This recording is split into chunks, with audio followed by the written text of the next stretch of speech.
Mais pour le coup, Kittle, depuis son arrivée dans la ligue, j'adore ce joueur, j'adore le regarder jouer. Je suis en parfait désaccord avec les deux camarades. Masque Ouais, Pater. Maston Pater. Excellent. S'il continue Magique. alors qu'il est taillé comme un tuteur en géranium en plus. Salut à tous et bienvenue dans un nouvel épisode du Front Office. On continue aujourd'hui notre retour sur la draft 2025 avec les épisodes qui j'espère vous plaisent, de top, flop, interrogations en tout genre et un petit peu provocatrices. Et comme d'habitude, je suis accompagné par un expert de la draft. Si vous suivez la draft NFL en France, vous le connaissez forcément. Je suis avec Valentin. Salut Valentin. Salut les gars, salut tout le monde. Bon, expert, c'est un grand mot quand même, mais Ah, on faut le fait, dire. ouais, on fait ce qu'on peut, mais c'est gentil. On apprécie quand même. Écoute, je te laisse te présenter un peu, mais ceux qui nous Ouais, écoutent depuis longtemps savent que les fiches que vous faites, Ryan et toi, sont l'une de mes plus grandes sources d'informations, moi qui ne suis absolument pas le collège football. Donc déjà, bravo pour le travail et je te laisse la main. bah merci. Ouais, bah c'est ce qu'on espérait avec Ryan hein, quand on a commencé ça. Donc bah je pense que pour la plupart, vous m'avez déjà vu bah, sur TTP. Vous avez sûrement dû me voir sur le foot US de A à Z chez Joe parce que c'est un pote. Mais donc voilà, Scoot Valentin sur Twitter, enfin sur X, pardon. Vous allez peut-être un peu moins me voir sur The Trick Play, du moins au moins pendant l'année, ça c'est sûr. Comme je l'avais dit à la fin de notre live draft, c'est pour des raisons personnelles, pas de problème avec l'équipe au global. Donc ce qu'il en sera, je sais pas pour l'instant.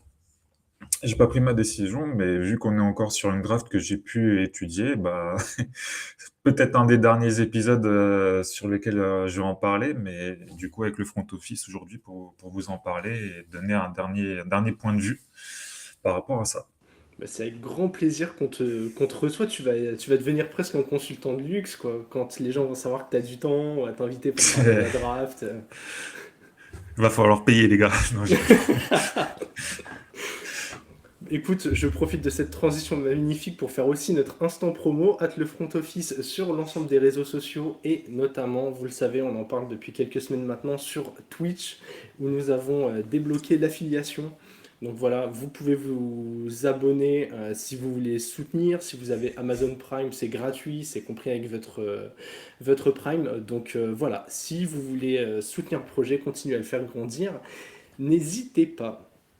Comme je Et, l'ai... et Vas-y. juste, ouais, moi j'invite les gens qui vous suivent à le faire parce que nous, avec le triplé, ça nous a apporté beaucoup de choses, ce qui permet de payer l'hébergement des podcasts, qui a permis de payer en grande partie l'hébergement d'un site.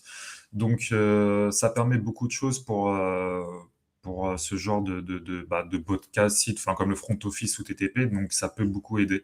Donc si vous souhaitez les soutenir, effectivement, bah, l'abonnement Amazon Prime ne coûte rien, mais ça aidera beaucoup le front office, donc surtout, n'hésitez pas à le faire.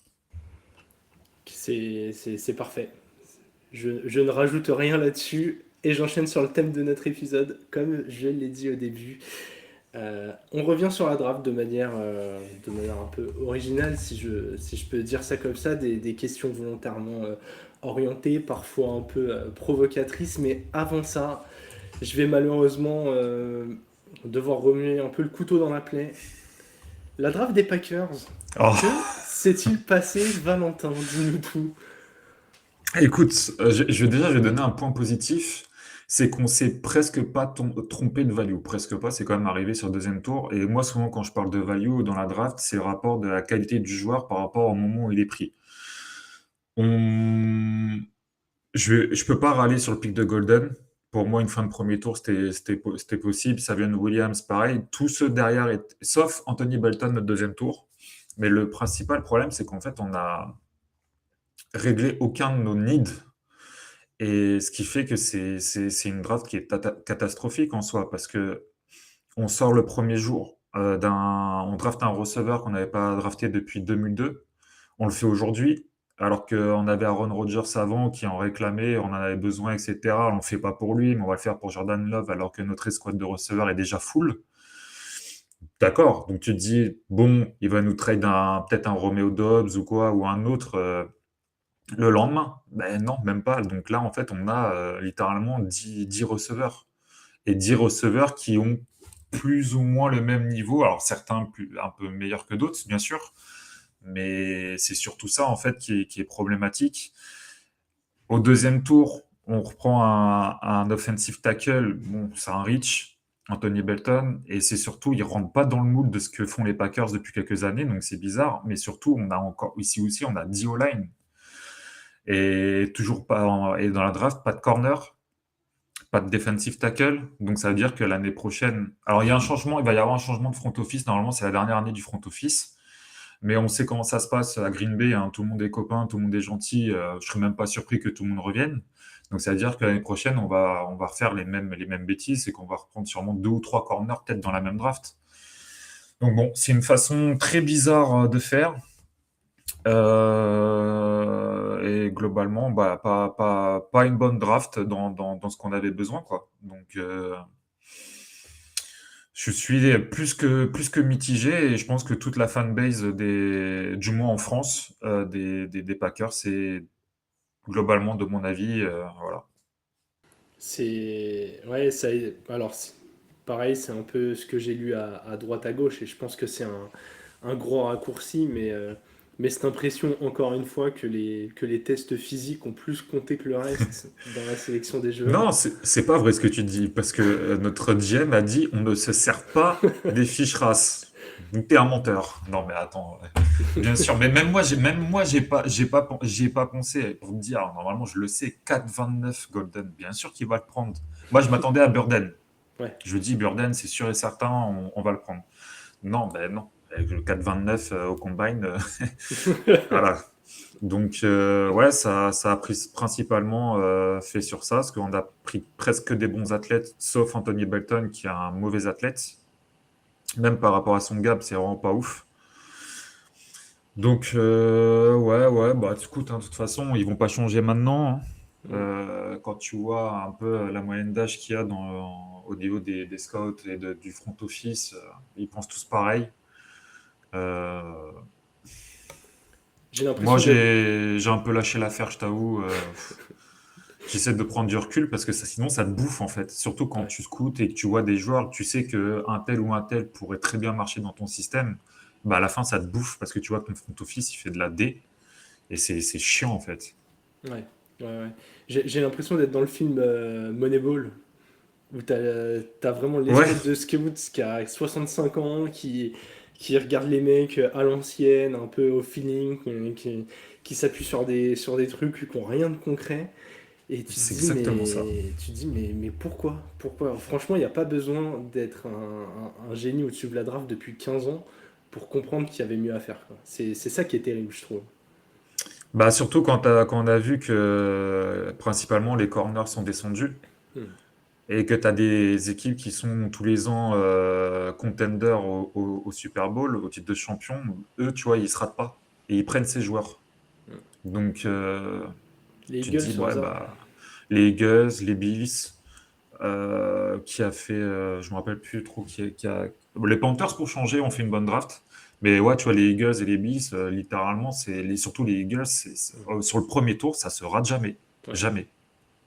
Ouais, ouais. Et pourtant, ils draftent beaucoup plus loin. On va élargir un peu le spectre. Ton avis global sur cette draft, est-ce qu'il y a des belles histoires qui t'ont un peu marqué? Est-ce que tu as été surpris? Est-ce que... Bah écoute, c'était une draft qui manquait de talent au global, donc il y a eu des reach par rapport bah, à la value du joueur, mais qui était compréhensible du fait qu'il y ait moins de talent à certains postes. On va prendre par exemple les receveurs. Les receveurs, un Tesla qui arrive au troisième tour aux Lions, par exemple, c'est super pour lui, mais dans une autre draft, ça serait jamais arrivé.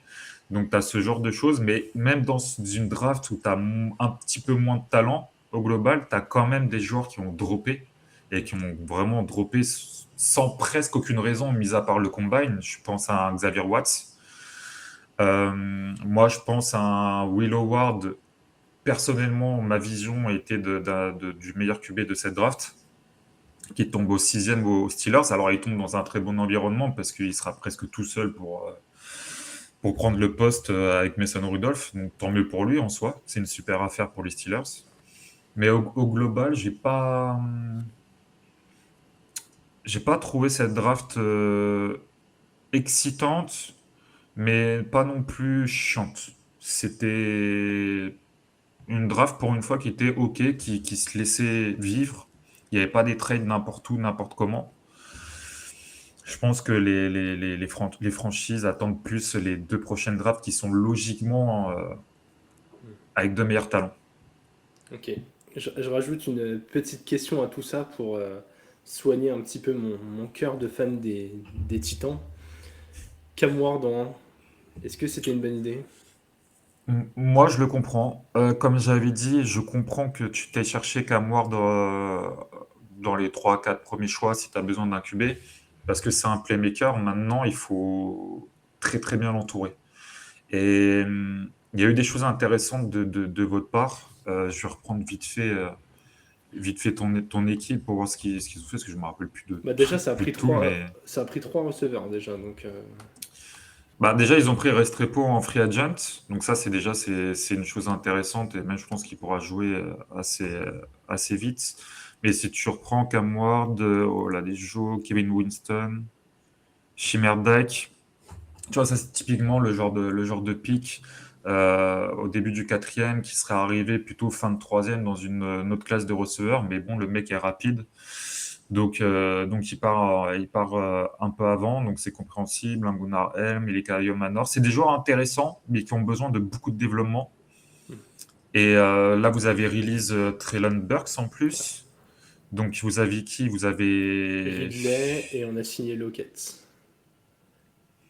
Et il y a toujours Westbrook Ikiné, mais bon, je vais pas ouais. non plus le hyper parce qu'il a fait une saison à bien plus de TD que ce qu'il fait habituellement. Moi, j'adore Lockett. Bon, il est quand même en fin de carrière et tout. En fait, il y a des choses intéressantes que tu vas pouvoir faire grandir avec Cam Ward, mais ça manque de talent supérieur quand même. Ouais. Maintenant, c'était pas forcément la draft pour aller chercher un top talent en poste de receveur dans votre configuration. Donc, Ok. Tu me rassures un peu sur Cam Ward. Écoute, moi j'étais 100% team Abdul Carter et on attend un an de plus avant d'aller chercher un QB ou on prend un free agent, mais il aurait fallu le faire avant. c'était une chose possible. Maintenant, tu le prends sans trade-up. Donc, t'as ton premier tour de l'année prochaine. Ouais. Donc, Ouais. dans 2 ans aussi, ça marche pas. Dans 2 ans, tu pourras reprendre un QB très, très sûrement. Tu vois. Donc, Si on doit faire un tu QB tentes. tous les 2 ans, ça va commencer Ouais.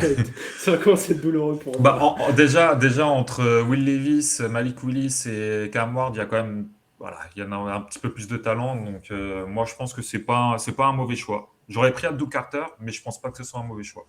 Ok. Hyper intéressant. On va enchaîner avec la question d'après. Je vais te demander quel est pour toi le plus gros reach de la draft. Alors, attends, je reprends mes notes. Alors, j'en avais 2. J'avais Shemar Stewart, qui a été pick par les Bengals. J'aurais pu prendre Michael Williams aux Falcons, mais j'ai décidé de le laisser. Et j'ai Tyler Shaw au 2e tour aux Saints. Et je pense qu'entre les deux, tu as quand même Tyler Shaw qui gagne, malheureusement. Parce qu'aller mettre un 2e tour sur un QB qui va avoir 26 ans, qui s'est fait 2 fois la clavicule, qui s'est fait casser le tibia, si je me rappelle bien, ou c'était au niveau de la jambe, pour quelqu'un qui a jamais eu une production incroyable, qui a juste eu un draft, pardon, j'ai fait un mix des deux, un buzz de fin de draft, enfin de pré-draft, pardon. Et bah ça fait cher parce que les Saints, c'est une équipe qui est mid, mais qui fout pas le feu à la franchise pour tout dégager à partir de zéro sur de bonnes bases. Donc ça n'a pas des pics de draft hyper intéressants, à part cette année où ils étaient dans le top 10, si je ne me trompe pas. Et tu vas chercher Shog en 2 alors que tu as pris un Rattler l'année dernière, que tu n'as toujours pas ramené d'autres armes offensives, principalement au poste de receveur ou tight end. ben, enfin, continue avec Rattler, en fait. Il va chercher ce que tu as besoin sur tes playmakers en attaque pour, si ça marche pas, bah, en 2026 ou en 2027, là, tu vas chercher un gros QB. Ouais. Là, pour moi, c'est un reach de fou furieux, mais vraiment incompréhensible. Il y en a eu certains au poste de QB, Dylan Gabriel aussi au troisième. Pour moi, c'est difficilement compréhensible. Mais Shog en deux, franchement, je ne m'attendais vraiment pas. Donc, moi, j'ai celui-là. Après, je sais pas pour toi si tu en as un autre. Bah, alors, du coup, j'en avais un que j'ai évoqué dans l'épisode donc, que j'ai fait avec Jonathan de Scout Français, que je salue. Ça m'a fait rire quand on a parlé parce que moi j'avais mis Anthony Belton avant même de savoir que j'allais faire l'épisode avec toi. Et en fait, c'est assez drôle parce que je lisais un peu partout de monstre physique, mais alors techniquement d'une faiblesse abyssale, C'est terrifiant. pour, pour, pour le résumer. Et je me suis dit, mais en fait, quand tu vas sur un projet comme ça, tu as plutôt envie de tenter ce genre de joueur, je sais pas, au 4 ou au 5e tour, en te disant, bah, s'il explose et qu'il atteint vraiment un plafond complètement dingue, bingo. Et si ça marche pas, bah tant pis, t'as pas investi cher. Mais là, du coup, c'est votre deuxième tour, quoi, du côté des Packers, hein. Bah ouais, ouais, ouais, ouais. Moi, j'aurais plus vu un quatrième tour pour ce joueur, genre de joueur, tu sais, un peu NFL prototype left tackle au niveau de la taille et tout. Ouais. Mais potentiellement, il a pas ce qu'il faut pour jouer left tackle en plus en NFL. Donc tu vas faire jouer quoi? Tackle droit, on a des meilleurs tackle droits de la ligue. Et jouer guard, on en a 600. Donc Ouais. qu'est-ce qu'on va en faire? Et effectivement, mais en fait, tu as eu un petit rush avec Ozzy Trapillo aussi qui est parti au Bears, de ces grands offensive tackles avec des mensurations très intéressantes. Il y a eu un rush de ce côté-là, pas compréhensible à mon sens. Et effectivement, quand tu prends la value du joueur, bah, c'est un reach total, quoi. C'est un milieu fin de troisième aurait été plus compréhensible, si je peux dire. Mais un deuxième, on souffle, hein, putain, on souffle. Et pour revenir sur ton choix, tu as aussi parlé de Dylan Gabriel, donc on parle de deux quarterbacks pris deuxième et troisième tour. Et ça me fait penser à une question. Selon toi, à partir de quel moment ça devient pertinent pour une franchise de potentiellement pick un QB dans l'optique d'en faire par exemple un QB2? Parce que c'est vrai qu'on pense toujours au pic de QB pour est-ce qu'il peut être titulaire, est-ce qu'il peut Ouais. être NFL ready. Mais je pense que parfois certaines équipes piquent des joueurs aussi pour se dire bah trouver un 2 qui est pas très cher et qui est potentiellement fiable, c'est bien aussi. C'est une chose compréhensible. Euh, mais pour moi, un QB2, ça se prend jamais avant le troisième jour, le début du troisième jour. Euh, Mettre un 2 ou un troisième tour, ça me paraît haut. Pour moi, tu vois, ça reste du Ouais, potentiel de développement quand même sur un joueur. Moi, enfin, je pense que les gens me connaissent un peu. Je suis assez dur sur les QB. Et j'ai des fois des grades de mecs au deuxième jour, mais que je peux en faire un QB titulaire. Mais si tu vas chercher un Dylan Gabriel, tu sais pertinemment que le mec, il sera pas titulaire. Ou blessure, voilà, etc. Mais c'est un QB2. Tu prends un QB2 au troisième tour. Va prendre un Cam Miller plus tard. Même si tu veux le prendre plus tôt, un Cam Miller de North Dakota State, tu prends aller début de quatrième. Fait, c'est un troisième jour. Tu peux prendre des QB ouais. remplaçants à partir de ce moment-là. Et en plus, surtout que les Browns derrière prennent Shader Sanders, tu, tu dis, enfin, pourquoi en fait prends Sanders. Prends Sanders au troisième tour à ce moment-là, si tu sais que tu vas le prendre plus tard s'il drop. Donc c'est, à mon sens, difficilement compréhensible parce qu'au troisième tour, au deuxième, au troisième, enfin deuxième jour, globalement, tu peux faire encore de très très belles affaires avec des titulaires en puissance. Ouais. Même au début du quatrième, tu peux en avoir. Donc ouais, pas avant le troisième, quoi. Pas avant le troisième jour. On va prendre l'exemple de Jalen Hurts. Je sais plus s'il a été pris au deuxième ou au troisième, ou fin de deuxième. C'est en fin de deuxième, je crois, ouais. Bon, on arrive fin de deuxième, début de troisième. Tu sais que tu as un plancher d'un QB2 solide. Donc Ouais. déjà, tu l'as. Mais tu sais que tu pouvais, si tu l'entourais bien, tu pouvais avoir peut-être pas un franchise QB, mais un QB solide où tu vas dire, je peux avoir pire, je peux potentiellement avoir meilleur. Mais Mm. il me fait l'affaire. C'est exactement ce qui s'est passé, ça a bien marché. Là, c'est compréhensible. Mais dans les deux cas, t'as pas de plancher QB2 en fait. Pour moi, un Dylan Gabriel, c'est un plancher de QB3, 4, practice squad, au mieux QB3. Tyler Shaw, au mieux du mieux, sans blessure, sans qu'il ait 26 ans, etc. Ouais, QB3. Mais blessure plus l'âge, bah, ça fait beaucoup en fait. Ça fait beaucoup. Ouais, et puis en plus derrière, tu t'enfermes dans des schémas qui sont presque pas bons ni pour le GM ni pour les coachs, parce qu'une fois que tu as Mm. investi un deuxième tour sur lui, bah tu as envie de lui faire le roster, même s'il n'est pas spécialement bon, parce qu'il faut justifier ce pic. Potentiellement, t'as pas envie non plus d'avoir le cut au bout d'un an. Enfin, derrière, tu t'enfermes dans quelque chose où potentiellement, pour amortir ton erreur, il prend la place de quelqu'un d'autre, quoi. Bah, typiquement, ce qu'ils avaient bien fait avec Rattler, qui prennent troisième jour, tu peux le dégager du jour au lendemain. Il y a Ouais. personne qui va te gueuler dessus parce que c'est un troisième jour. Mm. Même s'il joue bien, même s'il est correct, tu vas dire ouais, bah tant pis, c'est un troisième jour. On a pris un QB titulaire au premier tour. Il y a personne qui va dire quelque chose. Mm. Mais là, non, en fait, tu vas mettre en concurrence les deux. Parce que pour moi, il y a bataille entre les deux. Tu vois, c'est pas Tyler qui va arriver, qui va prendre la place de Rattler comme ça. Ouais. Même s'il a un bras plus talentueux, Rattler, il a déjà un an dans le système et avec, encore une fois, c'était médiocre ce qu'il avait autour de lui, quoi. Donc, Ouais. Ouais, je trouvais presque qu'il s'en sortait pas si mal. Alors, pas au bah point ouais. d'avoir Titu à long terme en NFL, encore que on n'est jamais à l'abri d'une bonne surprise. Mais ouais, dans le marasme que c'était, je le trouvais pas ridicule, quoi. Bah oui, c'est ça. Moi, je préfère entourer, donner des armes et ensuite aller chercher mon QB. Hmm. Tu Ouais. vas chercher ton QB, il a une O-line moyenne et il n'a pas de receveur, il n'a pas de tight end.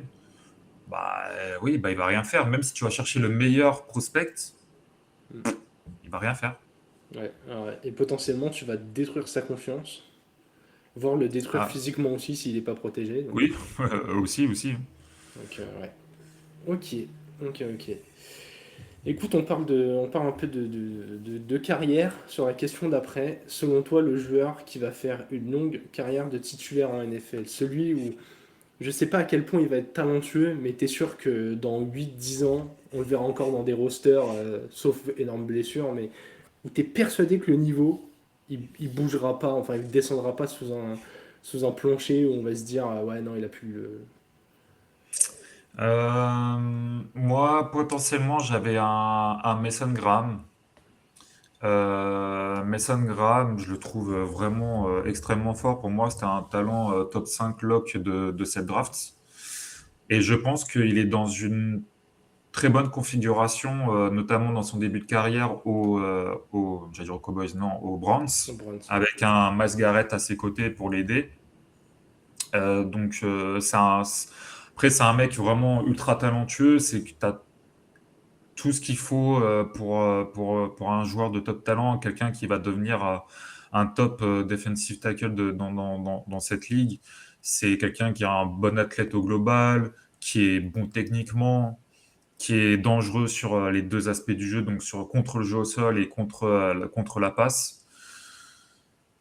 C'est quelqu'un qui a un plancher déjà très haut, qui a un potentiel aussi, pas forcément genre élite Hall of Famer, mais un potentiel je sais pas si on peut dire ça, mais de franchise defensive tackle, defensive end, selon ce Ouais. qu'il joue. Voilà, franchise player, on va dire. Et je pense que Mason Graham, c'est celui qui correspond le plus à ce que j'ai d'un gars qui va faire une longue carrière, potentiellement rester dans la même équipe. Sinon, qui est-ce que je pourrais avoir ouais, un Abdul Carter, mais je mets quand même un cran en dessous de Graham, tu vois. Mm. Je me dis, il y a potentiellement plus de chances que sa carrière soit moins longue ou ça se passe moins bien. Dans les premiers tours, après, t'as un gars comme Xavier Watts que moi, j'ai vraiment adoré. C'était vraiment le safety numéro 1 pour moi de cette draft, qui est descendu, je pense, à cause de son combine, parce que monsieur a pas de vert sur sa fiche race. Donc, je pense que c'est à cause de ça. Et c'est typiquement le genre de joueur, dans 2 ans, on va dire comment ça se fait qu'il est parti au troisième tour, ce gars-là, s'il n'y a pas de blessure et tout. Et c'est quelqu'un qui va avoir une très très bonne carrière, je pense, grâce à son intelligence, il pourra pour un safety, pourra facilement jouer jusqu'à ses 30 ans au haut niveau. Ok, ok. Ça me fait penser à une question. Ça fait plusieurs fois qu'on évoque le score RAS, puisqu'on a parlé des Packers, et là tu l'évoques pour Xavier Watts. À quel point ces mesures de combine te semblent pertinentes dans l'évaluation d'un prospect? J'ai quand même l'impression qu'il y a toujours une hype autour du combine, que c'est un truc vachement Mm. plus américain que dans le reste des médias des pays qui suivent la NFL, et pourtant ça a toujours un impact aussi gros. Bah écoute, je pense qu'il y a des gens qui se pensent toujours plus intelligents que tout le monde et qui se disent, moi, un athlète, je vais lui donner la technique. Moi, je pars du principe que si quelqu'un lui a pas donné de technique en 3 ou 4 ans de college football, c'est qu'il y a une raison. Euh, donc, je pense que c'est un très bon outil. Moi, je crache pas du tout sur le combine. Je pense que c'est un très bon outil que tu peux mettre à côté de tes tapes. Ouais. On va voir, tu vois, un Brian Thomas Jr. l'année dernière, il était même pas encore dans les trucs de simulation de mock draft que moi j'ai dit, ce mec-là, il est trop fort. Il est trop fort. Un gars à 6'3", 200 pounds et qui court aussi vite, j'ai hâte de voir son combine et son combine va le faire pop. Et il court en 4'30 et quelques, je sais plus combien, 4'33, je sais plus ce qu'il court. Et quand je regardais les tailles, je me disais, il court vite. Là, j'ai une réponse au combine. Effectivement, il Oui. court vite. Mais il court vite, mais est-ce qu'il joue vite? C'est play fast, ils disent plutôt aux États-Unis, qui, je pense, plus c'est mieux. Mais en français, on va dire qu'il joue vite. Donc, on va prendre un Cooper Cup qui avait fait un 4,44, quelque chose comme ça, donc, ce qui est pas ouf. Et pourtant, le mec, il joue vite sur le terrain. T'as pas l'impression qu'il est lent. Et c'est ça qu'il faut regarder. C'est est-ce que sur ma tape, le joueur, il joue vite ou pas? S'il joue vite, est-ce qu'il est rapide? Et là, tu as le combine qui peut te donner cette information. Mm. On a eu pendant cette draft aussi quelqu'un qui a dit je vais péter le record du combine, Isaiah Bond. Donc il y a eu quelques problèmes extrasportifs, etc. Je pense que c'est principalement pour ça qu'il est. Bah, je ne sais même pas s'il a été signé par une équipe, je ne suis pas sûr, en undrafted free agent. Mais quand je l'ai regardé, moi, je dis putain, ce mec-là, il joue vite. Et vraiment, il va vite sur le terrain. Donc c'est que techniquement et au niveau de l'intelligence, il y a des choses intéressantes qui lui permettent d'évoluer de façon rapide sur le terrain. Et au combine, il a fait un mauvais combine par rapport à son gabarit, il a fait un mauvais combine. Donc je me dis, très bien. Il ne s'est pas loupé puisqu'à son Pro Day, il a refait à peu près la même chose. Il avait à améliorer d'un centième ou je ne sais plus quoi, enfin un truc, voilà, alors, on s'en fout. Donc, et ce mec-là n'est pas rapide, mais par contre, sur le terrain, il m'apporte cette rapidité. Donc moi, je reste persuadé que si le mec, il est rapide sur les tapes, c'est ce qui est primordial pour moi. C'est mon opinion. Je dis pas que c'est la bonne. Mais tu en as un autre qui a fortement gagné quelques places grâce à ça. C'est qui a été drafté par les Bengals. Shemar Stewart. Non, Shemar Stewart, c'est l'autre. Attends. Je confonds toujours le nom et le prénom entre les deux de Texas A&M. Si, non, c'est Shemar Stewart. Shemar Stewart. Et Shemar Stewart, c'est typiquement le projet du edge athlétique, mais qui n'a aucune technique, qui a rien fait, qui a eu aucune production en college football. Ouais. Donc, à partir de ce moment-là, moi, je le voyais en tant que defensive tackle, enfin en tant que 3 tech. Parce que il est athlétique, tu le vois sur les tapes. Donc ça aussi, quand les gens ils se sont réveillés au combine, tu te dis ouais, enfin ça se voit sur les. Je dis les gens, je dis les scouts, tu vois, US, etc. Ceux qui s'y intéressent vraiment, les gens qui suivent en tant que fans et tout, enfin voilà, Il le tu voit. peux pas forcément le voir ou quoi, il n'y a pas de souci. Donc tu vois sur la tête qu'il est rapide, etc.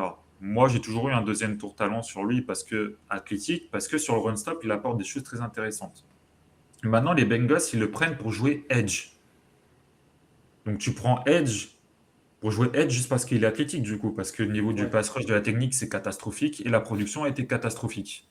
Donc un mec qui est hyper athlétique n'arrive pas à saquer le QB, donc il manque de technique. Et toi tu vas le chercher parce que tu te penses plus intelligent ou qu'il y en a un dans les 10 dernières années à qui ça marchait.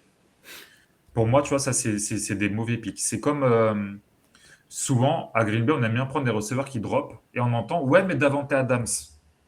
Oui, enfin, on en a eu 15 des receveurs qui droppaient après Davante Adams. Ils ne sont jamais devenus Davante Adams. Donc, tu en as un ou deux sur qui ça a marché sur 5, 6 ans, très bien, ça arrive, les joueurs progressent. Mais le reste du temps, c'est des énormes paris. Et pour moi, faire un pari comme ça, tu vois, sur un joueur qui est juste, entre guillemets, athlétique, et encore, parce que lui, il n'est pas juste athlétique, il apporte quand même sur le run-stop. Il y a des choses intéressantes. Et on souffle, hein. Moi, je Ouais. trouve, je comprends pas cette façon de faire. Et bon, et puis les Bengals, bah, les drafts dernières, c'est vraiment pas fort, hein. Donc, on va dire que ça confirme pour l'instant l'idée que je me fais de ce front office et des choix sur des joueurs qui sont vraiment athlétiques au premier tour, mais qui a tout à faire en fait techniquement sur eux. Ouais, ouais. J'ai l'impression qu'il y a une composante qui rentre là-dedans, qui est en fait la capacité à prendre rapidement des décisions et à analyser. Et en fait, ça rentre dans ce que tu dis, dans la vitesse de jeu. J'aime bien faire des parallèles avec d'autres sports. Ceux qui suivent la NBA le voient. Un Luka Doncic ou un Nikola Jokic, quand tu les regardes jouer, ils ont l'air tout plateau, mais en fait, ils sont pas lents. Les balles arrivent beaucoup plus vite quand elles sortent de leurs mains. Ils prennent des décisions beaucoup plus vite que tout le monde parce qu'ils ont un QI dans leur discipline qui est supérieur. Ça marche pareil en NFL. Le meilleur exemple que tu as pris, c'est Cooper Cup. Le mec, oui, son combine, c'était pas le plus impressionnant, mais quand tu le vois sur le terrain, tu as quand même l'impression que le gars va vite, qu'il est insaisissable et qu'il est tout le temps au bon endroit. Et en fait, tu as plutôt envie d'aller chercher ces intangibles qu'un John Ross qui court très très vite en ligne droite, mais qui ne court très très vite qu'en ligne droite et quand il a rien d'autre à regarder, quoi. Bah, de toute façon, tu vois, tu sais, à chaque fois, ils mettent les meilleurs records au 40e de Mm. ces dernières années. Et il y en a combien qui sont titulaires en NFL? Il y a la plupart, ils n'ont pas fait carrière, quoi. Ils n'ont rien fait du tout. Donc, ça ne veut pas dire qu'il faut cracher dessus à chaque fois, mais il faut faire très attention de ce que t'apporte le joueur sur le terrain. Et c'est pas, on joue pas sur une, enfin, on joue, moi je joue pas, mais il joue pas sur une piste d'athlétisme Mm. en t-shirt short. Ouais. Faudra rappeler ça au Miami C'est, Dolphins, mais. c'est comme, c'est le senior ball. C'est une chose très intéressante, les dribbles de 1 contre 1. Mm. Mais on fait pas que du 1 contre 1 dans un match. Ouais. Donc, par contre, voilà, c'est encore une fois, une bonne chose complémentaire à ce que tu peux avoir sur tes tapes. Donc, pour moi, tout ça, il faut le prendre en compte, mais il faut pas en faire sa priorité du combine, surtout du combine. Ouais, c'est ça, c'est un outil comme un autre pour évaluer. C'est ça. Allez, on enchaîne avec la question d'après. Et là, là on veut du clivant, un pic que tout le monde aime, mais que toi tu détestes. Tu te dis, franchement, ouais, ok, il y a un monde où ça marche, mais franchement, je suis pas fan. Euh, j'en ai un, parce que l'autre, on va en parler après, mais j'en ai surtout un, c'est Malakai Stark, qui a été drafté par les Ravens, fin de premier, qui a eu une grosse hype tout le temps depuis sa saison sophomore, et qui n'en est jamais sorti de cette hype, alors que pourtant, quand je me suis vraiment posé, l'année dernière déjà, je m'étais posé sur quelques tapes, j'avais 2 tapes, je m'étais posé dessus, j'ai dit, ok, je vois les flashs, mais c'est chaud. C'est vraiment chaud au niveau de l'intelligence de jeu, c'est vraiment terrible. Et ça m'a pas l'air d'être un super athlète, pas autant qu'on me le vend. Bon, il part sur sa saison là, et on verra à la fin. Je reprends les tapes, je me dis c'est pire qu'en 2023. Donc il y a une régression.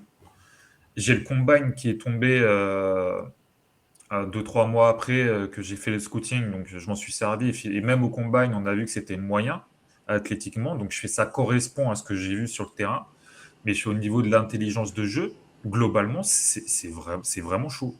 Et tu as tout ce qu'on te vend sur les médias, etc.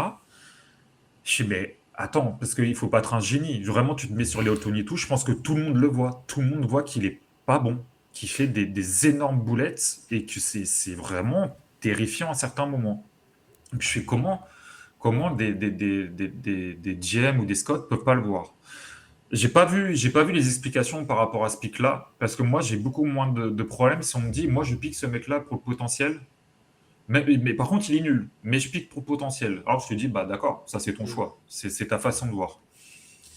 Mais là, j'ai trouvé ça vraiment. Déjà, pour moi, bah, à mes yeux, c'était un reach. Un deuxième jour aurait été vraiment mieux.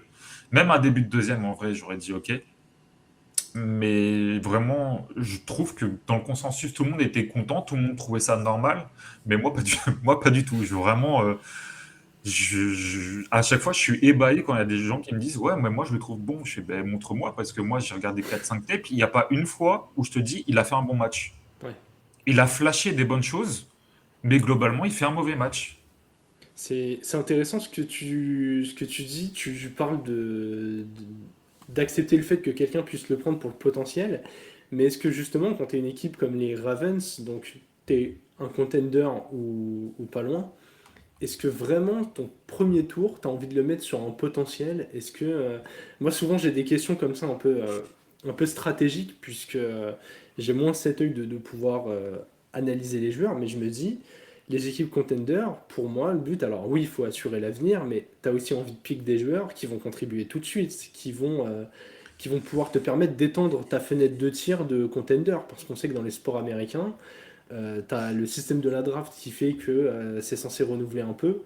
Et une fenêtre de tir, si t'es pas les Chiefs avec Mahomes ou les Pats avec Brady, souvent elle est restreinte. Donc je suis assez curieux d'avoir ton avis sur est-ce que quand tu es un contender, tu dois pas prendre que des joueurs NFL ready ou presque au premier tour.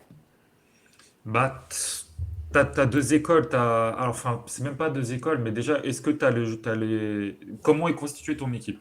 De quels sont tes needs?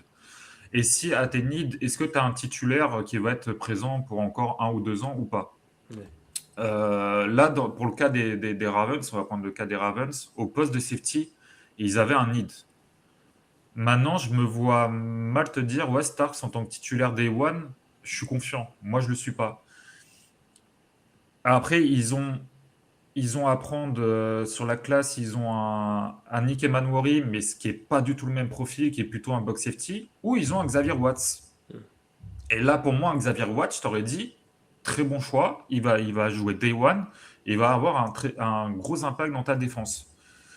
À Malaka Starks, je ne le vois pas avoir un gros impact Day One, comme j'ai dit, mais c'est un need. Alors, tu te dis, ok, peut-être je fais un... Comment dire, je me dis, bon, il va pas être forcément bon Day One, mais j'espère que dans 2 3 ans, il va devenir le joueur que j'espère qu'il va être. Ouais. Moi, je suis plutôt d'accord avec toi que quand tu es contender, tu dois presque faire du BPA.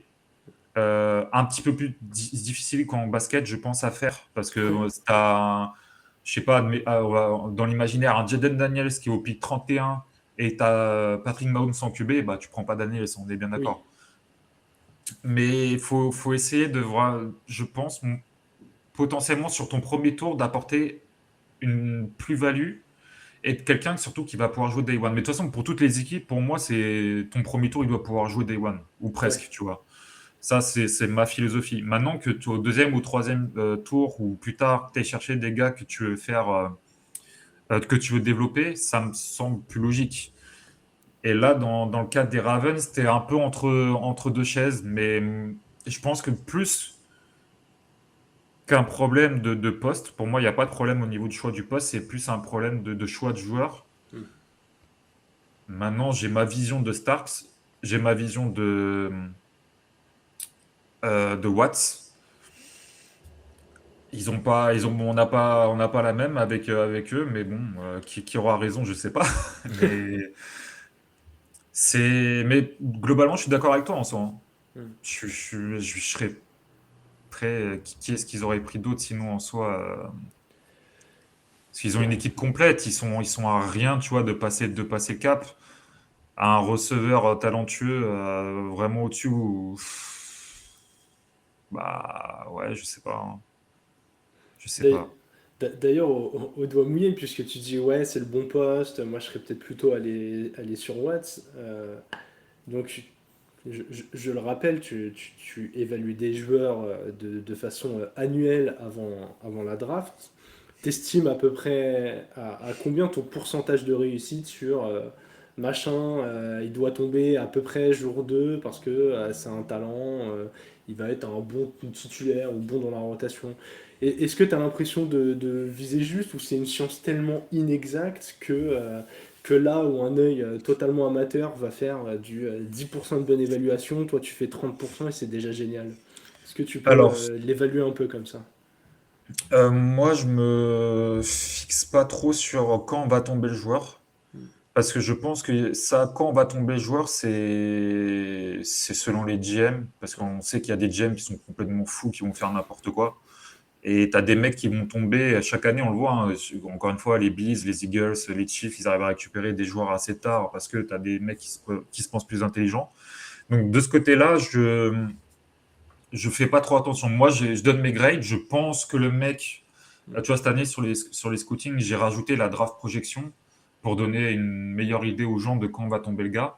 Mais moi, vraiment, j'ai mon grade et c'est-à-dire que je vais le prendre dans ces eaux-là globalement. Maintenant, si tu me demandes par rapport au talent, est-ce que va pouvoir apporter le joueur dans son équipe? Je pense qu'avec Ryan, on avait fait en gros de ce qu'on rate et de ce qu'on réussit et on est largement, vraiment large à un 85% de réussite, mais genre vraiment large. Ah ouais, d'accord. Ok. Donc après, tu as toujours les blessures. Ouais. Donc ça voilà, tu peux pas, on sait pas, Ça, hein, tu peux donc pas ça on l'évaluer à enlève. l'avance. C'est ça on enlève. T'as la situation qu'il faut prendre en compte parce que tu as des joueurs, ils tombent dans une situation dégueulasse avec, je sais pas, 4 titulaires devant eux et la franchise se casse la gueule, admettons, tu vois. Donc c'est difficile de dire que le joueur, ouais, il n'a pas réussi parce qu'il est nul. Non, c'est peut-être parce qu'il n'a pas été drafté dans de bonnes conditions, parce qu'il y avait trop de joueurs devant lui et tout. Mais globalement, ouais, on est vraiment facile, hein, 85% de réussite, Ok, ok, ouais, vraiment c'est facile. impressionnant. Et j'aime beaucoup ta réflexion sur l'environnement dans lequel tombe un joueur, parce que moi, c'est quelque chose que je défends dans absolument tous les sports. Il y a beaucoup de jeunes joueurs en NFL où j'ai un peu ce parti pris de dire, ok, ça fait 3 ans qu'il est en NFL, il est pas bon, enfin, il est pas bon, il n'a pas rempli tout ce qu'on attendait de lui. Mais en fait, parfois, tu as juste besoin de changer d'environnement, de changer de système, de coach, pour vraiment décoller. Des exemples comme ça, il y en a dans absolument tous les sports. Moi, c'est un exemple que j'aime bien prendre, même si c'est une éclosion, on va dire, plus tardive et qu'il avait déjà fait des bons matchs avant. Mais quand j'ai vu Ryan Tannehill chez les Titans, j'ai eu l'impression d'un mec, alors il est arrivé beaucoup plus loin dans sa carrière, mais qui était un peu tombé au bon endroit, au bon moment, dans les conditions qu'il fallait. Et en fait, il a presque dépassé le plafond de ce qu'on pouvait espérer d'un Tannehill. Et je me dis, mais il y a plein de gars comme ça. En général, quand tu es drafté très haut, bah, tu es drafté dans une franchise qui vient de perdre beaucoup de matchs. Donc, où potentiellement, il y a pas mal de choses qui ne vont pas bien. Et je trouve qu'on a tendance dans le sport à être trop dans l'immédiateté du jugement des jeunes talents, quoi. Franchement, Ouais, t'as tout à fait raison. Moi, de toute façon, ce que je dis, hein, même sur les rookies sur qui j'étais, entre guillemets, dur, enfin, que j'avais pas le même avis que les autres, ou ceux sur qui j'avais de gros espoirs, je dis, il faut attendre. ouais. Alors, on va prendre CJ Stroud. Mm. Il y a tout le monde qui m'a dit, ouais, Valentin, il avait dit qu'il était meilleur que Bryce Young, mais j'avais dit aussi, attendez, lâchez pas la baraque pour lui. Ouais. Donc, il a fait une super première saison, la deuxième moyenne. Je dis, on attend un peu, c'est des rookies, c'est des jeunes joueurs, c'est à 21, 22, 23 ans, est-ce qu'on serait capable d'encaisser tout ce qu'ils encaissent? Donc, ouais, il faut au moins attendre 3 ans, je pense, pour se faire une idée, la troisième année, donc plus sur la quatrième, pour se dire, OK, là, on est bien ou on n'est pas bien. Mais surtout, quand tu parles d'environnement, moi, je pense que ça fait 90% du taf, hein, l'environnement. Ouais. Euh, tu as, des joueurs qui vont être plus à l'aise dans certains systèmes. Je vais prendre un mec de cette classe en corner, Darian Porter. Bon, on s'en fout, son âge et tout, vraiment on s'en fout. Moi, je pense que tu vois, dans le boundary et en couverture de zone, il a du potentiel. Maintenant, je crois que c'est les Riders qui le prennent. S'ils le font jouer côté ouvert en man, bah, je peux difficilement blâmer le joueur. Ce qu'il nous a montré en college football, il n'était pas à l'aise là-dedans. Il nous a montré qu'en boundary, couverture de zone, il était à l'aise. Mais les Riders, ils l'ont fait jouer à l'envers. Est-ce que tu peux en vouloir au joueur?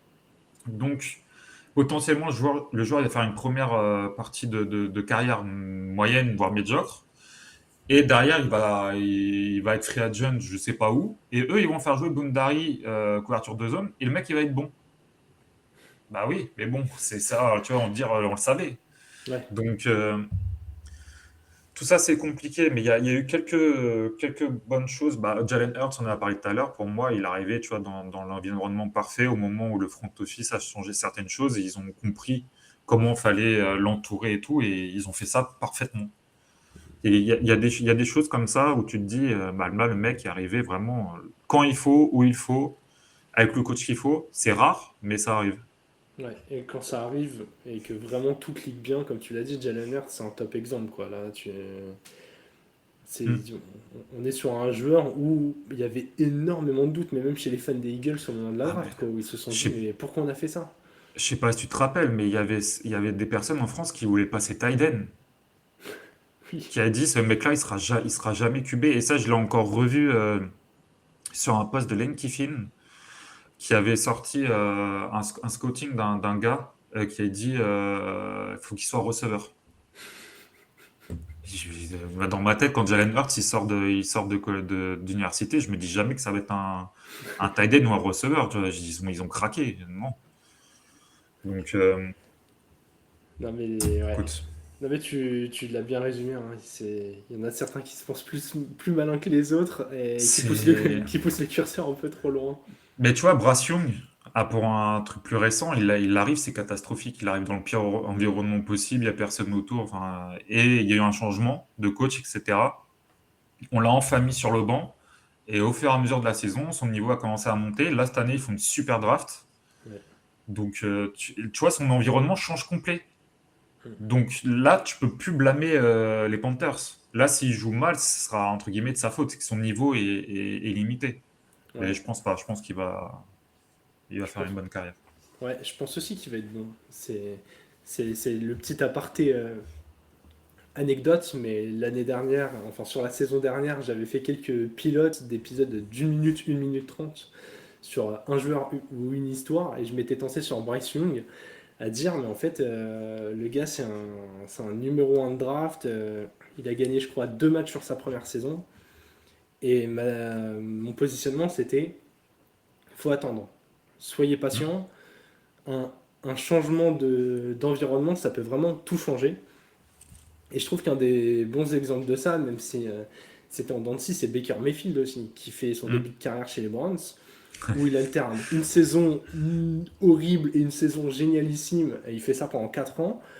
Et maintenant qu'il est chez les Bucks, on se pose même pas la question de savoir si vraiment il a le talent de piloter une franchise en NFL ou pas. On se dit bah oui, il fait partie des bons titulaires de la NFL. Mais parce que le mec, il a changé d'environnement, il a des armes, il est protégé. Et puis bon, passer par les Browns pendant 4 ans, ça l'a un peu endurci aussi, quoi. Ça, les Browns, malheureusement, au niveau des QB, c'est compliqué depuis quelques années quand même. Et C'est. bien transition parfaite. QB des Browns, Shader Sanders, tu l'aurais pris quand? Bah écoute, comme j'ai mis mon grade, parce que moi je n'ai pas accès aux interviews avec les GM et tout, je l'ai jamais vu, je l'ai jamais parlé, donc je m'en tiens à ce que je vois sur le terrain et ce qui sort pendant l'année de college football, bah je l'aurais pris au deuxième jour, comme j'avais Ok. mis mon grade. Euh, un, un Jalen Hurst-like, pas pareil, mais dans l'idée des gens, peut-être qu'ils ont, pour donner une idée globale, je pense que ça pourrait être un bon game manager qu'il ne faut pas demander beaucoup. Maintenant, bah, tu as toute la partie à côté de son père, de son mental, de son mindset qui est complètement catastrophique. Et en soi, je suis étonné quand même qu'il ait descendu autant. Euh, Parce que je pensais qu'il y avait un GM, encore une fois, qui allait se penser plus intelligent et le prendre au premier tour. Ça n'a pas été le cas. Mais ce qui m'a fait rire, c'est surtout les médias qui.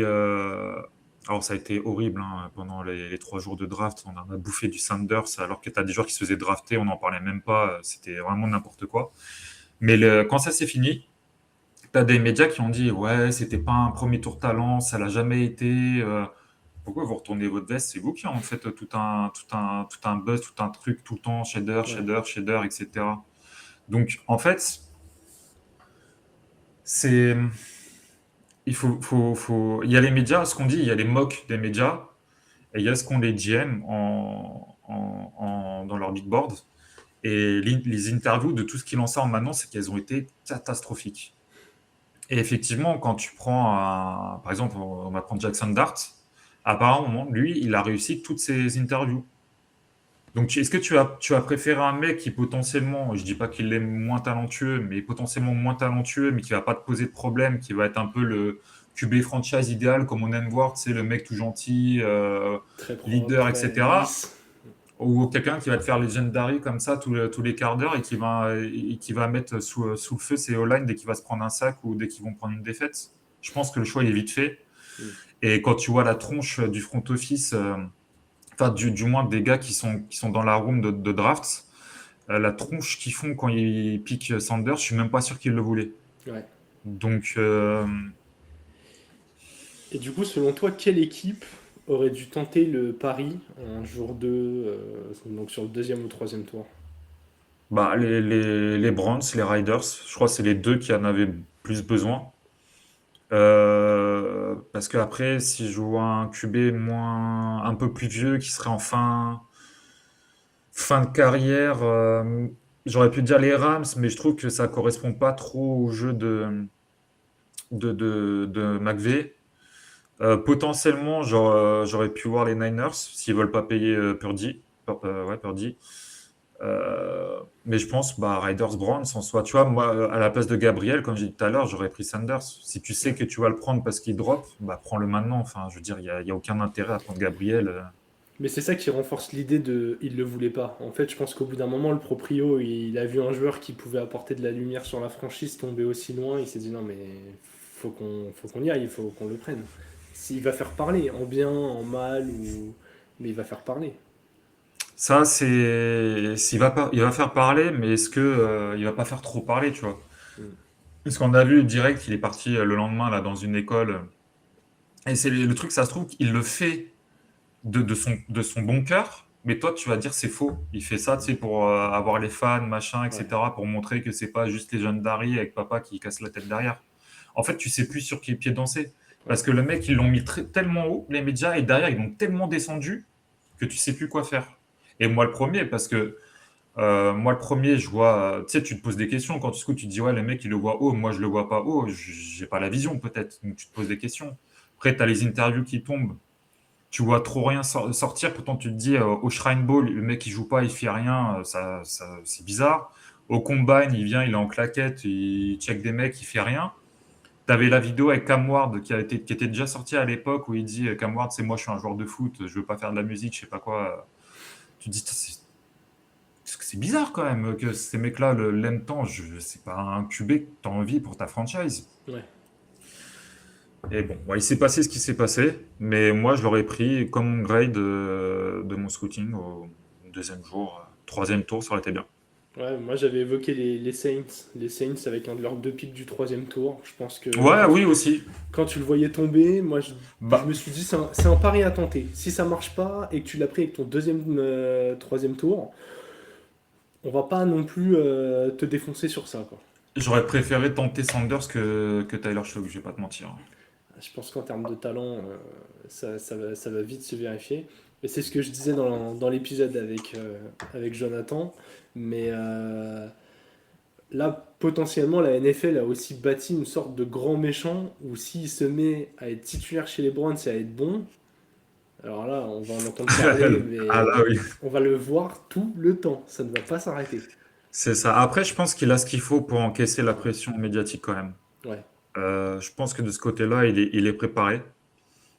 Bon, on verra bien. Après, moi, je lui souhaite que le meilleur, hein. Je lui souhaite qu'il réussisse, hein. J'ai pas... Moi, je déteste personne.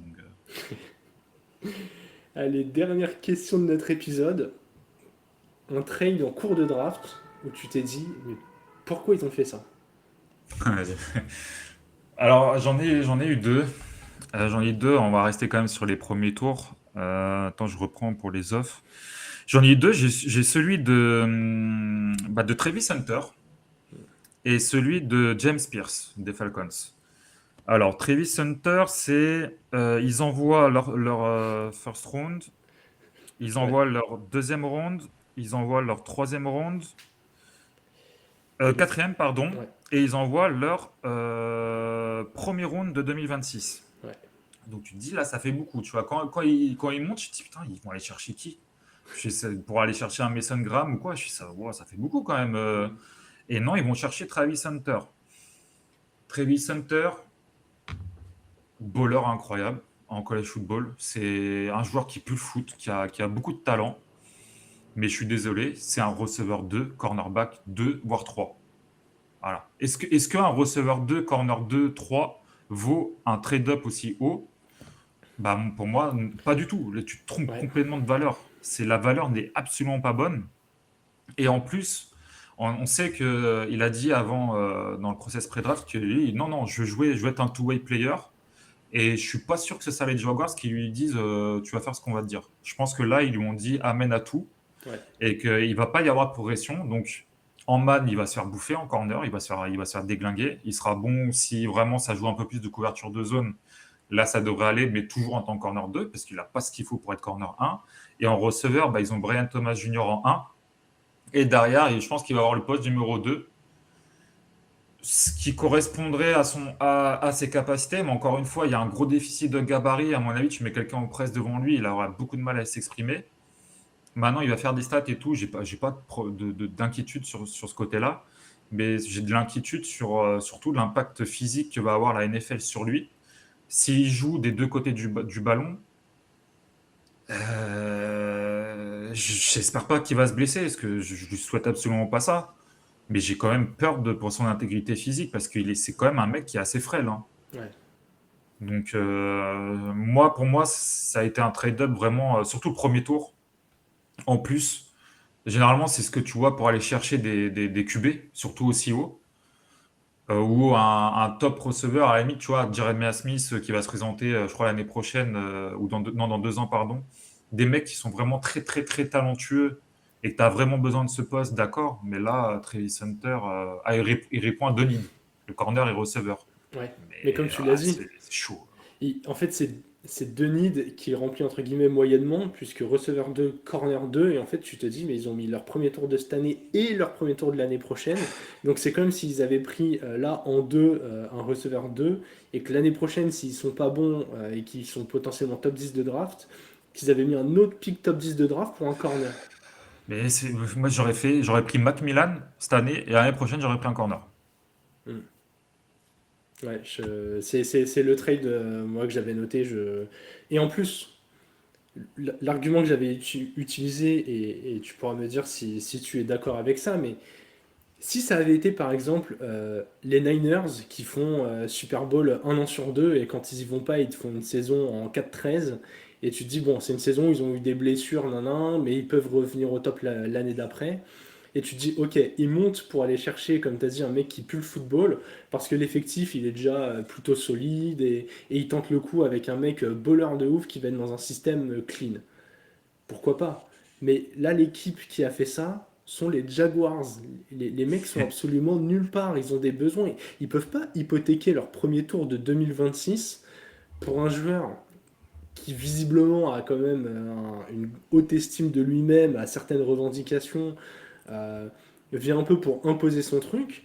Putain, faut que tu sois sûr à 2 millions de pourcents que le gars soit en receveur 1 bis et en corner 1 bis, et pas moins que ça pour faire ce move-là. Moi, Bah, encore une l'un fois, ou l'autre. stratégiquement, c'est dingue. Ou au moins l'un Voilà. des deux. Voilà, au moins l'un des deux, et il ne l'est pas. Et il ne l'est pas, et de loin. Tu vois, si je mets un top 5 sur les receveurs et les corners, en corner, déjà, il n'est pas dedans. Et en receveur, non, je ne le fais pas rentrer dedans. Ouais. Donc, non, j'ai vraiment beaucoup de mal avec ce trade, mais comme les Jaguars sont les Jaguars, ils resteront les Jaguars. Et moi, ça me fait chier parce que j'ai un copain de Jaguars France. Fan des Jags, du coup, logique. Mais tu vois, ça me fait chier pour lui. Comme j'étais content, au contraire, pour Franz, fan des Panthers. Ça me fait chier que tu vois, des franchises de potes se fassent des dingueries comme ça.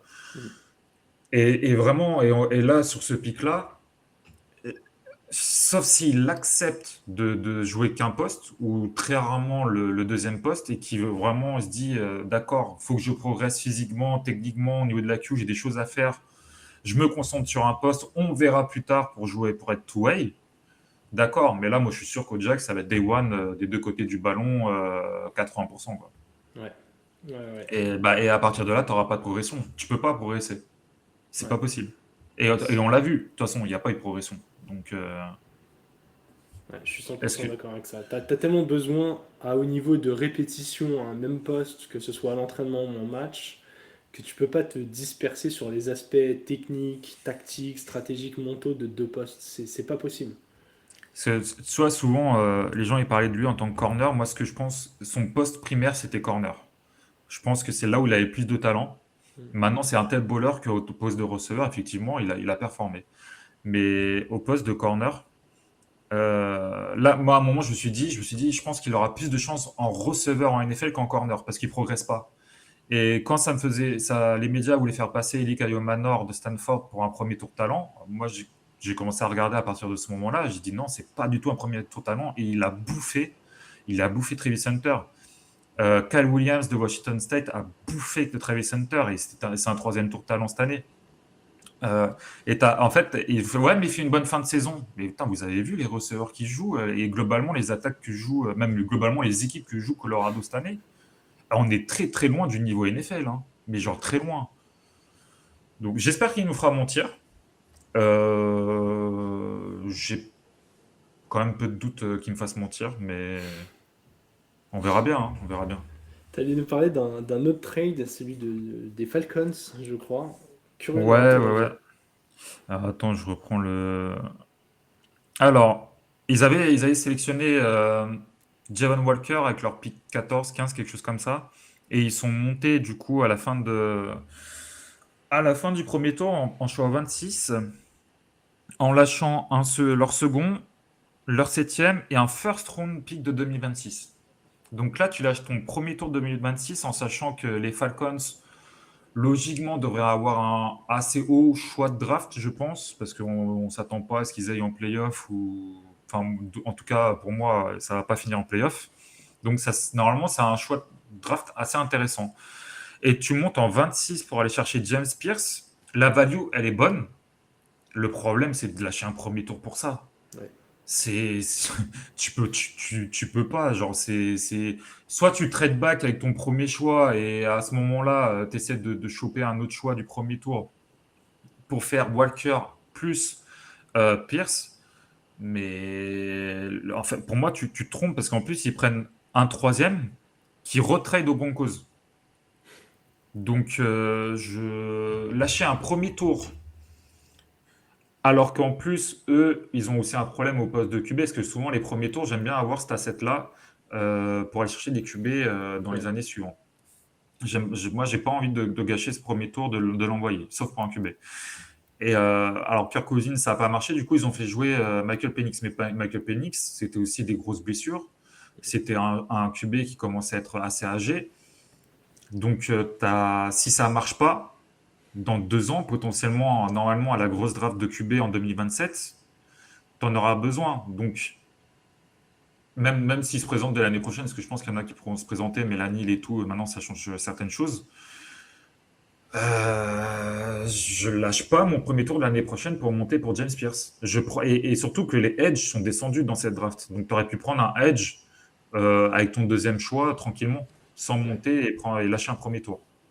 Moi, c'est les deux trades là où j'ai fait, oula, pourquoi faire ça? Et surtout, parce que Travis Hunter, tu le sais, c'est parce que c'est Travis Hunter. Ouais. Mais pour James Pierce, là, tu te dis, ouais, bon, bah, il y a d'autres edge dans la QV. Parce qu'il y a une très bonne QV de edge. Donc, Faut être sûr de son coup, quoi. il sera bon. Mais tu te diras à la fin, est-ce que ça valait de lâcher mon premier tour de 2026? Tu vois, dès l'année prochaine, tu vas dire, pourquoi j'ai pas de tour en premier tour de 2026? Ah, parce que j'ai lâché pour James Pierce. Mais James Pierce, c'est pas Doug Carter. Ouais, clairement. Bon, de toute façon, ça évitera aux Falcons d'aller prendre un Titan ou un running back dans le top 5. Ouais, eux, ils en ont fait des dingueries. Après, Kyle Pitts, c'était compréhensible en vrai. Robinson, moins, parce qu'il leur manquait du talent autour. Mais, ouais, ou même un Michael Penix en 8, alors que tu avais signé Kirk Cousins. Ouais. Bah, des trois, moi, c'est clairement le choix de Penix qui m'a le plus. Ah oui, bah Pas, oui. pas choqué, mais. Parce que j'en suis pas non plus là. Mais qui m'a le plus dérangé, quoi. Ah, moi, J'avais. j'étais choqué, hein. Moi, Penix, j'étais loin d'avoir un premier tour talent sur lui, hein. Mais C'est un tiens, Tyler Schlock bis, en gros, tu vois. petite question supplémentaire. Au poste de quarterback, quel est selon toi le plus gros talent que tu as que tu as pu observer? Ouh. Ouh. Bonne question. Alors, pas Stroud, pas Young. Ouais, je te prends un peu au dépourvu là, Euh, mais ça me ouais. vient quand même ça parce qu'on a parlé d'équipe. euh, Plus gros talent. La dernière saison à LSU de Jaden Daniels, elle est quand même solide. Hmm. Tu sens que c'est vraiment solide. Drake May, j'ai pas été époustouflé sur ses tapes. Je savais que c'était un beau projet et pour moi c'était QB1 de l'année dernière.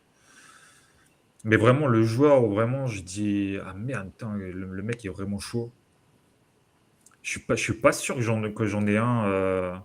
Je dirais potentiellement celui qui m'a le plus intrigué, c'est quand même Jaden Daniels. Ouais. Parce que j'étais son premier détracteur et a raison. Le mec savait pas lancer une slant encore sur son avant-dernière saison, donc voilà.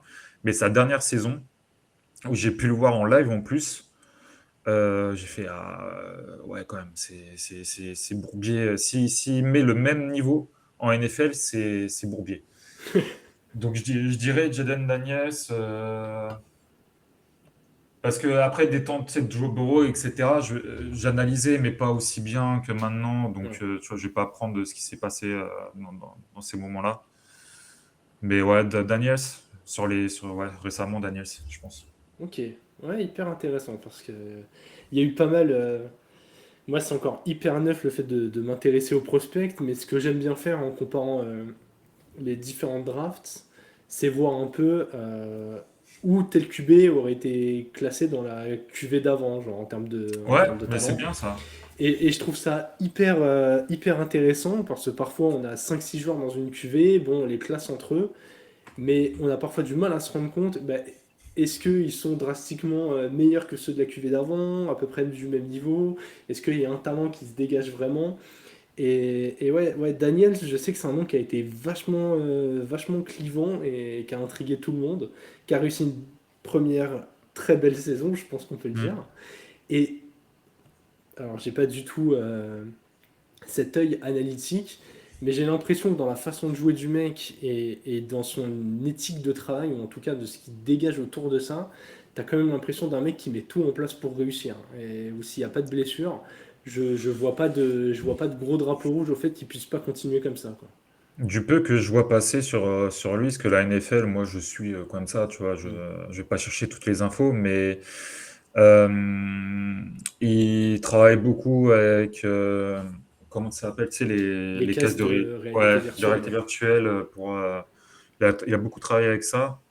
Et là, c'est à Jackson Dart, je crois qu'ils ont demandé de faire ça aussi. Ou il y a un QB cette année, ils lui ont demandé de faire la même chose.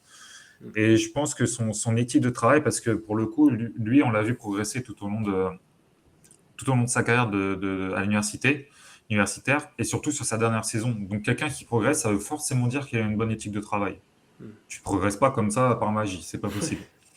Donc je pense, c'est même moi, je pense que là c'est sûr, parce que la première saison m'a validé ce que je pensais, que ça va être un franchise QB des Commanders, sauf blessure bien sûr, Mm. et que surtout c'était celui qu'il fallait tenter. Pour moi, tu avais Drake May en 1, c'était un choix sûr pour moi. Tu pouvais pas vraiment te tromper. Jaden Daniels, t'as toujours comme ces gars, tu sais, qui sont à One Year Wonder. Tu te dis, est-ce que c'était l'année où le mec il a été en chaleur et ça va redescendre comme Joe Burrow ou un Kenny Pickett, tu vois, même si Kenny Pickett était, même sa grosse année était quand même en dessous des deux. Et ensuite, tu pouvais parler de Caleb Williams, Rattler, etc. Et je pense que tu vois, les Commanders se sont pas trompés du tout. Et un gars qui est athlétiquement du niveau élite, qui est capable de lancer sur les trois niveaux, qui, qui a même fait beaucoup de progrès, je trouve, sur ses lectures sur sa première année, bah écoute, c'est potentiellement un des meilleurs choix de QB sur ces dernières années avec Drake May, je pense. Ok, ok. Ah bah, les Commanders vont bien manger pendant quelques années s'il n'y a Et pas de nouveau. ils l'ont bien entouré en plus, Ouais, encore. ouais, Donc c'est pas mal. ouais, totalement d'accord, hein, parce que Caleb Williams, j'ai beaucoup plus de mal. Je pense que lui, il a mis le casque de réalité virtuelle, mais au lieu d'accélérer les images, ils lui ont ralenti parce que la prise de décision, elle fait mal au C'était crâne. c'était son problème hein, à USC. Et là, j'ai quand même de l'espoir pour lui avec Ben Johnson. Hmm. Euh, on verra bien comment ça se passe. Il a plein d'armes offensives. Enfin, là, il peut pas, il a aucune excuse pour se rater, en fait. Ouais. Ouais, ouais. Et ça veut dire plus de pression aussi, au bout d'un moment, quand Ouais, tu aussi. as... C'est ce qu'on disait tout à l'heure, mais au bout d'un moment, quand on te met les armes, que tu commences à être dans le bon contexte, t'as le coaching staff, on investit autour de toi, là après c'est dans tes mains, donc... Après, tu sais, c'est encore une fois, tu sais, c'est comme terme de valeur. Il y a tout le monde qui disait que c'était une Patrick Mahomes 2.0, que c'était un talent générationnel et tout. Et quand tu regardes les tapes, tu vois pas ça. Moi, je suis désolé, je le voyais pas. Et donc, pour moi, du moins, même s'il a été pris au premier choix, mais sans mettre ce truc de c'est un talent générationnel, il va révolutionner le foot, tu lui enlèves de la pression. Là, tu mets, en fait, c'est vraiment, faut faire attention aux superlatifs qu'on utilise pour les joueurs, parce que ça peut te mettre une pression folle, alors que, je parle pas forcément de Caleb Williams, même si, à mon avis, sur lui, c'était pas un premier tour talent, mais tu lui mets de la pression par rapport à ça, et si en plus tu prends plus haut que ce qui était prévu, et quand les supporters ils vont faire le bilan de 3 ans après, ils vont dire, bah, c'était pas ça son niveau, ça aurait été peut-être plus ça. Ouais. Et si on l'avait pris à ce moment-là, bah, il n'y aurait pas eu de problème. Et- Je sais pas, tu vois, admettons Jordan Love, choix catastrophique parce que tu as Rodgers, etc. Tu le prends au deuxième tour, ça passe mieux. Ça passe beaucoup mieux qu'un premier tour. ouais. Et admettons, il se foire complètement sa carrière, genre il n'en est pas là où il est, etc. Tu le prends au deuxième, tu dis, bah tant pis, c'est un deuxième tour, on l'a foré. Là, c'est un premier tour. Il doit réussir, il n'a pas le choix. Ouais, ouais, quand t'es le tout premier choix de draft, c'est toujours ce truc-là. De toute façon, t'as On en beaucoup plus revient, d'attentes en fonction de ton investissement, hein. on en revient à l'environnement, Ouais. à la valeur du joueur. C'est les choses qui sont très importantes et qui peuvent faire qu'un prospect va se casser la gueule ou réussir. Eh bien, ce sont sur ces mots que nous allons nous arrêter, Valentin. Merci beaucoup. On a fait quasiment 1 heure et quart. Là, on s'est laissé aller Ouais. sur plein de sujets. C'était hyper Ouais. intéressant. Merci à toi. Bah, merci à vous, les gars. Et puis, bah, au plaisir, hein, de toute façon. Bah oui, maintenant que tu es free agent, on va pouvoir envoyer nos offres de contrat. Je donnais le contact de mon agent. Va falloir négocier dur pour avoir Valentin dans vos épisodes Ouais. pour parler de la draft. L'agente, je sais même pas si on peut mettre ça au féminin, elle est dure en négociation en plus. Bon, en tout cas, tu vas quand même pas totalement disparaître du Non, paysage, non, non. je pense. Je te laisse faire un petit rappel de là où on peut te retrouver, comme ça, ceux qui ont des petites questions, puisque je sais que sur Twitter, autour de la draft, tu fais partie des gens régulièrement tagués pour les fans qui veulent se Hmm. rassurer, donc Bah vas-y. écoutez, ouais, sur X, Scout Valentin. Et bah, vous pouvez retrouver, si vous avez besoin, des fiches qu'on a fait avec Réan sur thetripplay.com, où vous aurez toutes les fiches qu'on a pu faire cette année. On en a fait moins que l'année dernière. Je crois que moi j'en ai fait, je sais plus, un petit peu plus d'une vingtaine. L'année dernière, j'en ai fait 70, un truc comme ça, enfin 40, 70, que j'ai pas pu tout sortir. Mais ouais, de ce côté-là, si vous avez des questions, bah, n'hésitez pas à envoyer un DM. Je réponds à tout le monde. Si je peux répondre, parce que si je ne sais pas les choses, je ne réponds pas, je dis que je ne sais pas, parce que j'aime pas inventer des choses. Et puis, bah, dans les mois suivants, où est-ce qu'on va me retrouver? Pour l'instant, nulle part. Ça, c'est sûr et certain. Et on verra au moment de la draft si j'écris quelques trucs ou pas et pour qui. Mais dans un premier temps, sur mon compte Twitter, enfin X. Eh bah, très bien. Encore une fois, merci beaucoup Valentin de t'être rendu dispo. Ça fait vraiment plaisir de t'avoir ici et d'avoir pu avoir cette discussion autour de la draft. Et puis on n'hésitera pas à t'inviter occasionnellement, même pour des événements hors Ouais, il n'y a pas de draft. souci. Pas de Je souci. sais que tes camarades du Trick Play ont bien apprécié la Game Zone avec Alex, donc Ouais, c'était cool ça. C'était marrant. ouais, c'est le concept qui fonctionne bien. Un petit bébé, le petit bébé d'Alex qui va bientôt, je donne l'info, être participant et non animateur de cette Game Zone, et ce sera une Game Zone animée par PA. Ils vous donneront plus d'infos en temps voulu. En attendant, je vous souhaite à tous une bonne fin de journée ou une bonne soirée en fonction de quand vous écoutez cet épisode. Et vive le football.